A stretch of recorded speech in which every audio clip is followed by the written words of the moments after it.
സ്വാഗതം. വാർദ്ധക്യകാല പെൻഷൻ ലഭിക്കുന്നതിനായുള്ള മാനദണ്ഡങ്ങളും നടപടിക്രമങ്ങളും പെൻഷൻ വാങ്ങിക്കൊണ്ടിരിക്കുന്ന ഗുണഭോക്താക്കൾ അറിയേണ്ട കാര്യങ്ങളുമാണ് ഈ വീഡിയോയിൽ പ്രതിപാദിക്കുന്നത്.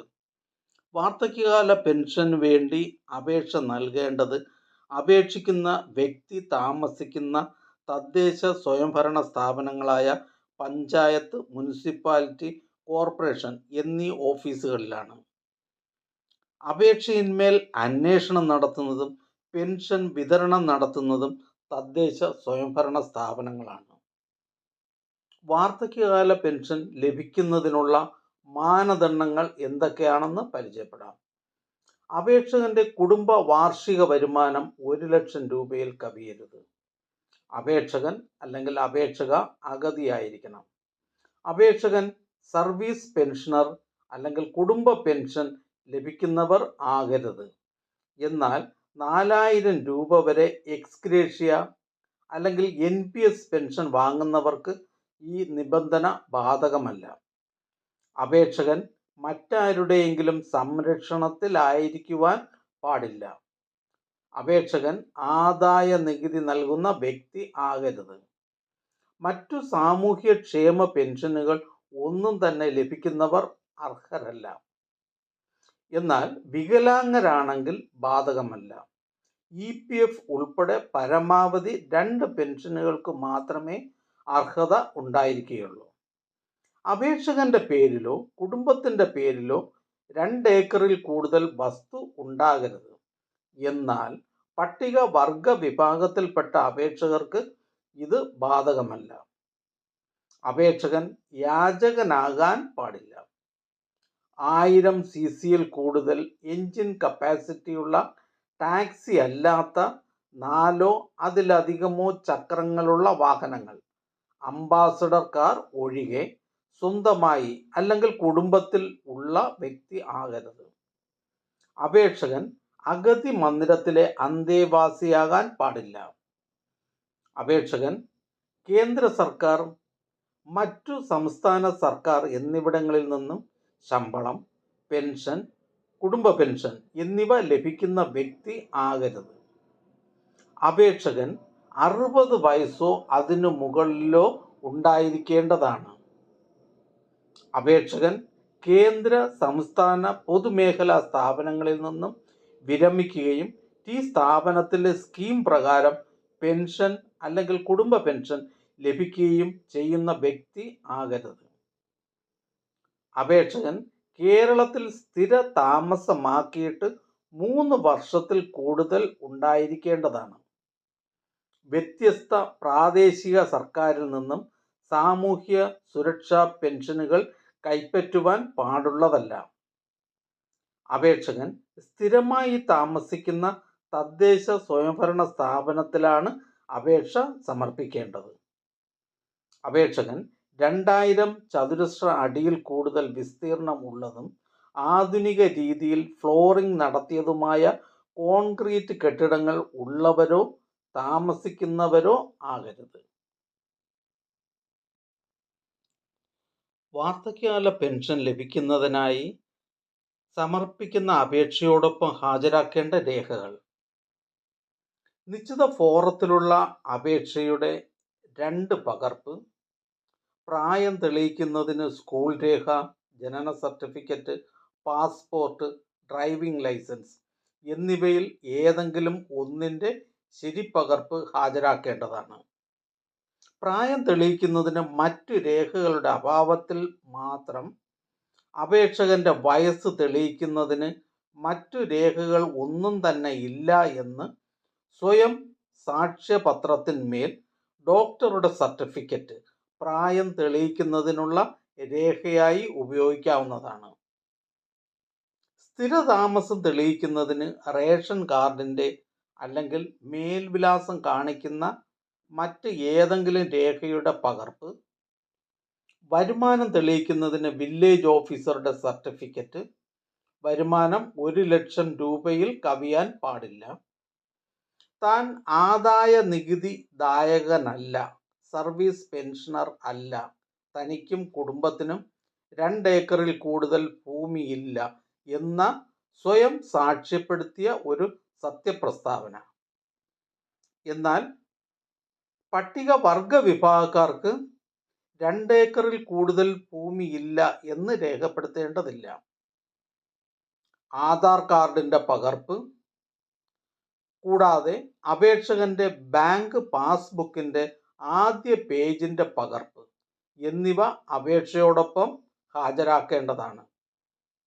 നിശ്ചിത ഫോറത്തിലുള്ള അപേക്ഷയുടെ 2 പകർപ്പ്, പ്രായം തെളിയിക്കുന്ന രേഖ, സ്ഥിരതാമസം തെളിയിക്കുന്നതിന് റേഷൻ കാർഡിന്റെ പകർപ്പ്, വരുമാന സർട്ടിഫിക്കറ്റ്, ആദായ നികുതി ദായകനല്ല, സർവീസ് പെൻഷനർ അല്ല, തനിക്കും കുടുംബത്തിനും 2 ഏക്കറിൽ കൂടുതൽ ഭൂമിയില്ല എന്ന സത്യപ്രസ്താവന, ആധാർ കാർഡിന്റെ പകർപ്പ്, അപേക്ഷകന്റെ ബാങ്ക് പാസ്ബുക്കിന്റെ ആദ്യ പേജിന്റെ പകർപ്പ് എന്നിവ സഹിതം അപേക്ഷയോടൊപ്പം തദ്ദേശ സ്വയംഭരണ സ്ഥാപനത്തിൽ അപേക്ഷ സമർപ്പിക്കേണ്ടതാണ്.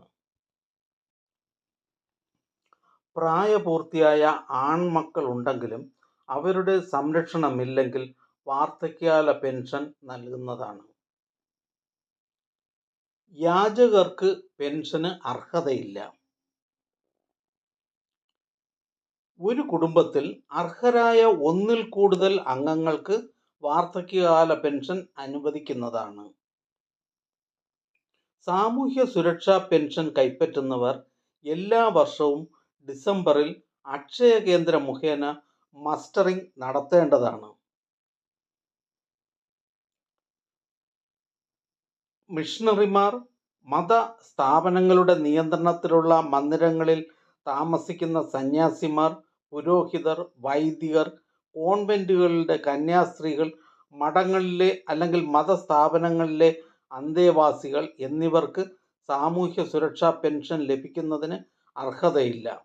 എന്നാൽ മതസ്ഥാപനങ്ങളുടെ നിയന്ത്രണത്തിലല്ലാതെയുള്ള ഭവനങ്ങളിൽ താമസിക്കുന്ന ഈ വിഭാഗക്കാർക്ക് മറ്റ് മാനദണ്ഡങ്ങൾ പാലിക്കുന്നുവെങ്കിൽ പെൻഷൻ അനുവദിക്കുന്നതാണ്. പെൻഷന് വേണ്ടി ലഭിക്കുന്ന അപേക്ഷയിന്മേൽ അന്വേഷണ ഉദ്യോഗസ്ഥന്റെ റിപ്പോർട്ട് സഹിതം ഗ്രാമപഞ്ചായത്ത് കമ്മിറ്റി പെൻഷൻ അനുവദിക്കുകയും പെൻഷന് വേണ്ടിയുള്ള അപേക്ഷ നൽകുന്ന മാസത്തിന് തൊട്ടടുത്ത മാസം മുതൽ പെൻഷൻ അനുവദിക്കുന്നതുമാണ്. വാർദ്ധക്യകാല പെൻഷൻ വാങ്ങിക്കൊണ്ടിരിക്കുന്നവരുടെ ഒരു പരാതിയാണ് 1600 രൂപ ഒരുമിച്ച് കിട്ടിക്കൊണ്ടിരുന്നു. എന്നാൽ ഇപ്പോൾ 1400 രൂപയും 200 രൂപയുമായി 2 പ്രാവശ്യമായാണ് ലഭിക്കുന്നത്. ആയതിന് കാരണം വ്യക്തമാക്കാം. NSAP അതായത് നാഷണൽ സോഷ്യൽ അസിസ്റ്റൻസ് പ്രോഗ്രാം അല്ലെങ്കിൽ ദേശീയ സാമൂഹ്യ സഹായ പദ്ധതി ഗ്രാമവികസന മന്ത്രാലയത്തിന് കീഴിലുള്ള ഒരു ക്ഷേമ പരിപാടിയാണ്. ഇതൊരു കേന്ദ്രാവിഷ്കൃത പദ്ധതിയാണ്. NSAPയിൽ ഉൾപ്പെടുന്ന 3 പെൻഷൻ സ്കീമുകളിൽ ഏറ്റവും പ്രധാനമാണ് വാർദ്ധക്യകാല പെൻഷൻ. ഇപ്പോഴത്തെ ഒരു മാസത്തെ പെൻഷൻ തുകയായ 1600 രൂപയിൽ 200 രൂപ കേന്ദ്ര വിഹിതമാണ്. വാർദ്ധക്യകാല പെൻഷൻ വാങ്ങുന്ന എല്ലാ ഗുണഭോക്താക്കളും NSAP സ്കീമിൽ ഉൾപ്പെടുന്നില്ല. NSAPയിൽ ഉൾപ്പെടുന്നത് പ്രത്യേക മാനദണ്ഡ പ്രകാരമാണ്. പ്രായം, വരുമാനം എന്നീ ഘടകങ്ങളുടെ അടിസ്ഥാനത്തിൽ സോഫ്റ്റ്വെയറാണ് ഗുണഭോക്താക്കളെ വേർതിരിക്കുന്നത്.